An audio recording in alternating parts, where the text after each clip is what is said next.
अस्सलाम वालेकुम दोस्तों। सॉफ्टवेयर की फील्ड में कभी ऐसा होता है कि जो काम होता है वो बहुत ही छोटा सा होता है, लेकिन कस्टमर्स के लिए, यूजर्स के लिए वो करना मुश्किल हो जाता है। कुछ यूजर के लिए तो वो बिल्कुल मसला भी नहीं होता, वो तो उनको एक मरतबा फोन पे कहें तो वो समझ जाते हैं। कई कस्टमर्स को फोन के ऊपर गाइड भी करें तो वो नहीं कर सकते।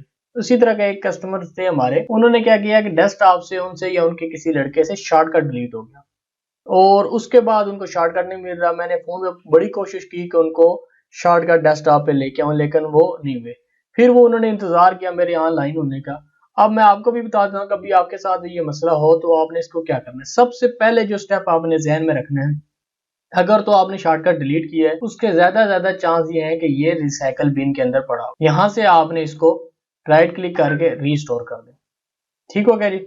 ये पहला स्टेप है, ये आपका शॉर्टकट यहाँ पे आ गया। अब सपोज करें मैं कहता हूँ जी कि वो रिसाइकल बिन के अंदर भी नहीं पड़ा होता। दूसरा जो आपने करना है वो, अब जिस बंदे ने भी आप इंस्टॉलेशन की होगी उस पर डिपेंड करता है कि उसने ये फोल्डर कहाँ पे रखे हैं। मैं जिन कस्टमर की इंस्टॉलेशन करता हूँ मैं मोस्टली डी या ई के अंदर रखता हूँ।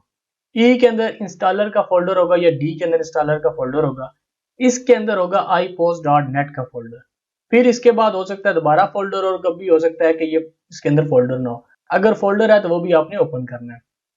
इसके बाद देखें जो फाइल होती है वो, उसका नाम है बैक ऑफिस डॉट नेट। आपने BAC अगर गठा दबाएंगे तब भी आ जाएगा इसके ऊपर।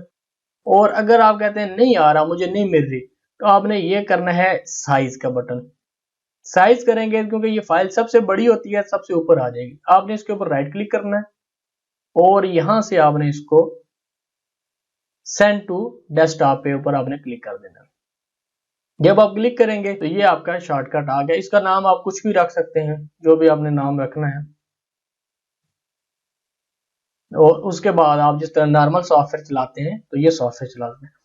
सॉफ्टवेयर उनका रन हो गया और कोई मसला नहीं है। तो इसलिए छोटी छोटी वीडियो बनाने का मकसद ये होता है कि जब अगर आपके साथ ये सिचुएशन हो तो बजाय आप हमारा इंतजार करें हम ऑनलाइन हो, तो ये वीडियो देख के आप खुद भी वो चीज कर सकें।